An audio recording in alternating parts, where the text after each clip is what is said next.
வணக்கம். நமக்கு எண்கணி ஞானத்தையும், வேத ஜோதிட ஞானத்தையும், ஆன்மீக ஞானத்தை வழங்கிய அனைத்து குருமார்களுக்கும் நன்றி என்ற அதே வேளையில் இது ஒரு ஜோதிட விளக்க வீடியோ. விருப்பம் உள்ளவர்கள் தொடர்ந்து பார்க்கலாம். இன்றைக்கு ஒரு ரொம்ப சிம்பிளா ஒரு கேள்வி. கண்ட சனி என்றால் என்ன? ஓகே.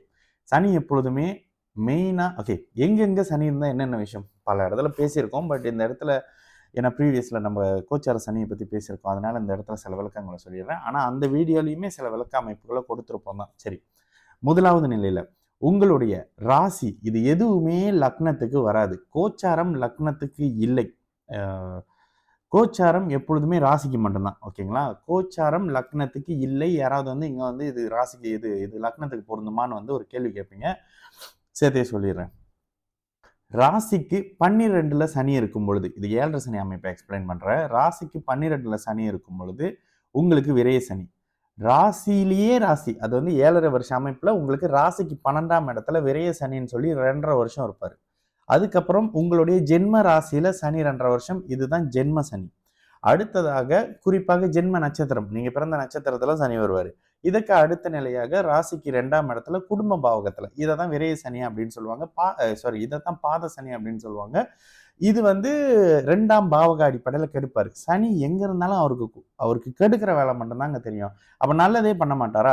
3, 11ஆம் இடத்துல இருக்கும் பொழுது சனி நல்ல பலன்களை கொடுப்பாரு குறிப்பிட்ட சில ராசிகளுக்கு. அதுல கூட 3ஆம் வீடு அவரை எரிச்சல் ஊட்டக்கூடிய சூரியனுடைய வீடா வந்துருது, சந்திரனுடைய வீடா வருது, செவ்வாயுடைய வீடுகளாக வருது. அப்படின்ற இடத்துல அந்த இடத்துல அவர் கொஞ்சம் எரிச்சலான மனநிலையில் இருப்பாரு. ஸோ அங்கேயும் அப்படி ஒன்றும் பெரிய நல்ல அமைப்பு இருக்காது. 3, 11 அமைப்புகள். சரிங்களா? இதற்கு அடுத்த நிலையில உங்களுடைய ராசிக்கு 4ஆம் இடத்துல வரும்பொழுது அர்த்தாஷ்டம சனி. அஷ்டம சனியில பாதி அப்படின்னு சொல்லப்படுது. ஆனா அர்த்தாஷ்டம சனி அப்படி கெடுதல்களை பண்ணுமானா 2 சனி தாங்க கொடுமைகளை பண்ணும். ஜென்ம சனி, அஷ்டம சனி, இது 2 தான். அர்த்தாஷ்டம சனி உங்களுக்கு வேலை தொழில் அமைப்புகள்ல சில அஸ்திவாரத்தை ஒரு பிடிமானத்தை கொடுக்கறதுக்காக அதிக முயற்சிகளை கொடுத்து வேலை, வருமானம், குடும்பம், மனைவி, வீடு, வாகன அமைப்பு இதனை சரி செய்வார். அஷ்டம சனி, அர்த்தாஷ்டம சனி எல்லாம் பெருசான பாதிப்புகள் இல்லை. விருச்சிக ராசி அர்த்தாஷ்டம சனி நடக்கிறதுன்றது மைண்ட்ல கூட வச்சிருக்க மாட்டீங்க. அந்த அளவுக்கு ஃப்ரீயா நன்மைகள் நடந்துகிட்டு இருக்கும். இதற்கு அடுத்த நிலையாக தான் அவரு 7ஆம் இடத்துல வருவார். ஓகேங்களா? 7ல சனி வரும் பொழுதுதான் நீங்க கேட்ட கண்ட சனி. ஓகே, 7ஆம் இடத்துல வரக்கூடிய கண்டக சனி என்ன பண்ணுவார்? தேவையில்லாத அறிமுகங்களை ஏற்படுத்துவார். எதுல நீங்க இறங்கி பிசினஸ் செய்யக்கூடாதோ அதுக்கான முகாந்திரத்தை உங்களுக்கு கொடுப்பார். இருக்கிற பணத்தை யாரோட சேர்ந்து எவரோட சேர்ந்து எதை பண்ணக்கூடாதோ அதை பண்ண வைப்பார். பிஸ்னஸாக இருக்கட்டும், திருமணமாக இருக்கட்டும், காதலாக இருக்கட்டும், தொழிலாக இருக்கட்டும், எதுவாக வேணாலும் இருக்கட்டும். அஷ்டம சனியில நீங்க கஷ்டப்படுவதற்கான அறிமுகங்கள் கண்டக சனியில வந்ததாக தான் இருக்கும். ப்ரீவியஸ்ல மிதுன ராசி, அதுக்கும் ப்ரீவியஸ்ல ரிஷபராசி, அதுக்கும் ப்ரீவியஸ்ல மேஷராசியை கேட்டுக்கோங்க. அதற்கு பிறகு இப்ப கடகராசிக்காரங்களை கூட கேளுங்களேன்.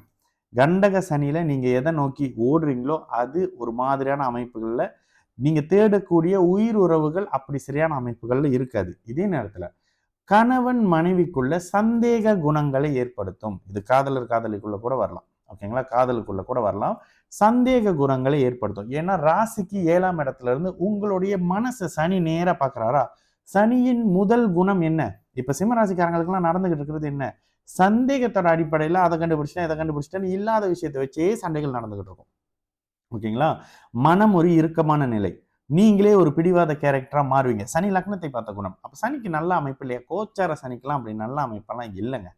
ஓகேங்களா? அது யாராவது சில பேர் கோச்சாரமே இல்லைன்னுவாங்க. அவங்களாம் தெய்வத்துக்கு நிகரானவங்க. அவங்களாம் ஜோசியரே இல்லை, தெய்வத்துக்கு நிகர். அப்படியே அவங்க போட்டோ அவங்களே சாமி கும்பிட்ற அளவுக்கு ஞானவான்கள். ஆனா கோச்சார அமைப்புகள்ல சனி யாரையுமே விட்டு வைக்க மாட்டாருங்க. அடிச்சு துவச்சு புரிஞ்சு காய போட்டு போயிட்டே இருப்பாரு. அப்ப எனக்கு பெருசா தெரியலையே. நீங்களே பௌர்ணமி அமைப்புல பிறந்திருப்பீங்க. பௌர்ணமியோடு குரு சுக்கிரனின் தொடர்பு, சந்திரனோடு குரு சுக்கிரனின் தொடர்பு அமைப்புல அமாவாசையை நெருங்கி பிறந்திருந்தாலும் ஒரு வலுத்த குரு பாக்குறாரு. அந்த அமைப்புகள்ல பெரிய கெடுதல்கள் இருக்காது. அப்ப யாருங்க கடுமையான மன அழுத்தத்துல இருக்கா? சந்திரன் ஒளி இழந்த நிலையில இருக்கிறாரு. சந்திரன் ராகுவோடையோ கேதுவோடையோ சூரியனோடய சேர்ந்து ஒளி இழந்த நிலை. ராகு கேது கிரகணம். சூரியனோடு இருக்கும்பொழுது அவர் அமாவாசை அமைப்புகள்ல இருப்பார். அமாவாசையும் ஒளி இழக்கக்கூடிய தன்மை தானே. இந்த அமைப்புகள்ல சந்திரன் மனோகாரகன் அப்படின்றதுனால உங்களுடைய மனம் பாதிக்கப்படும். அந்த கோச்சாரத்துல சனி உங்களை பாதிக்கும் போது, புரியுதுங்களா? இதுக்கு அடுத்த நிலையாக இதுல இந்த கண்டக சனி தான் மிகப்பெரிய விஷயங்களை ஆரம்பிச்சு அஷ்டம சனியில கதவை போட்டுக்கிட்டு அழுவு விட்டுருவாரு. இதுதான் நடக்கும். அப்ப அதற்கான அறிமுகங்கள் கண்டக சனியில உங்களோட பணத்தை இழக்கிறது, புதிய ஒரு அறிமுகம் கண்டக சனியில வருது. திருமண அமைப்புகள் நான் கண்டக சனியில பண்றேன். அதெல்லாம் கொஞ்சம் அப்படி சரியா இல்லாம இருக்கும் அந்த குறிப்பிட்ட 4 வருடத்துக்கு. ஓகே, இந்த இடத்துல என்ன 4 வருடம்ன்றீங்க? சனி எப்பொழுதுமே 2.5லிருந்து 3 வருஷம் தான் ஒரு ராசியை ஆக்கிரமிப்பாரு. அது சில இடங்கள்ல 2.5 இருந்தும் சில இடத்துல 3 வருடங்காங்க மாறும். மிதுனம்லாம் பாவம் கிட்டத்தட்ட 3 வருடம் கிட்ட படாத பாடுபட்டுக்கிட்டு இருந்தாங்க. அதுக்கு அடுத்த நிலையாக ராசிக்கு 8ல வரும்பொழுது தாங்க அஷ்டம சனி.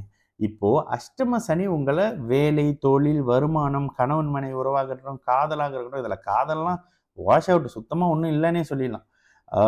வேலை, இன்வெஸ்ட் பண்ண பணம், யாருக்காவது ஜாமீன் நின்னீங்க, உயி உ உயிர் சொந்தங்களை இழக்கிறது, உயிரே இழக்கிறது யாரு? நீங்க இல்ல. உங்கள் சார்ந்தவர்கள் அந்த மாரி. ஆனா அஷ்டம சனி சில கொடுமைகள பண்ணும். கடன், நோய், வம்பு, வழக்கு, அசிங்கம், கேவலம் இது மாதிரியான அமைப்பு சம்பந்தமே இல்லைன்னா கூட உங்களுக்கு வரும். இதெல்லாம் வந்து போகும். ஓகேங்களா? இந்த மாதிரியான அமைப்புகள்ல சனி 12ல வரும்பொழுது உங்களுக்கு விரை சனி, ராசியில வரும்பொழுது ஜென்ம சனி, 2ஆம் இடத்துல வரும்பொழுது பாத சனி, 4ஆம் இடத்துல வரும்போது அர்த்தாஷ்டம சனி, 7ல வரும்போது கண்டக சனி, 8ல வரும்போது தான் அஷ்டம சனி. இந்த அஷ்டம சனின்றது தாங்க வாழ்க்கையை திருப்பி போடக்கூடிய சம்பவங்களை செய்யும். கடகராசிக்கு இப்ப நடந்துகிட்டு இருக்கு. சிம்ம ராசிக்காரங்களுக்கு ஓகே, நான் எதுலயும் மாட்டிக்கிட்டோம்பா, இதுல இருந்து வெளியாகுமா இல்லையா, யார் என்ன பரிகாரம் சொல்றாங்கன்னு யூடியூப்பா தேடிக்கிட்டு இருப்பாங்க. ஒரே விஷயம் சொல்லிடுறேன், எந்த பரிகாரங்களும் செயல்படலைங்க. விதவிதமான பூல கலரு, கேதுக்கு அஸ்வினி நட்சத்திரத்துல, இவருக்கு அந்த நட்சத்திரத்துல, இவருக்கு இந்த நட்சத்திரத்துல. நான் அடிக்கடி சொல்வேன், நான் போய் கடையில விளக்கு வாங்கும் போது கோயில் வச்சிருக்கீங்களான்னு கேட்பாங்க ஒரு கேஷ் அண்ட் கேரியில. அந்த அளவுக்கு மாசம் 200 300 விளக்கு வாங்கி இது போட்டுட்டு இருந்து தூக்கி எல்லாத்தையும் கொண்டு கோயில்ல கொடுத்துட்டு, பரிகாரம் சொல்றவங்களே ஒரு மாதிரி ஜோசியத்துல அடிப்படை அறிவு இல்லாதவர்கள் அப்படின்றத புரிஞ்சுக்கிட்டு தான் சரி நம்மளாவது சொல்லுவோம் அப்படின்னு இந்த ஃபீல்டுக்குள்ள வந்தது. இதுதாங்க ஒட்டுமொத்த விளக்கம். புரியுதா? சரி, வேற ஒரு நல்ல வீடியோல நல்ல கேள்வியில மறுபடியும் சந்திக்கலாம். நல்லது நடக்கும். எல்லோரும் நல்லா இருப்போம். வணக்கம்.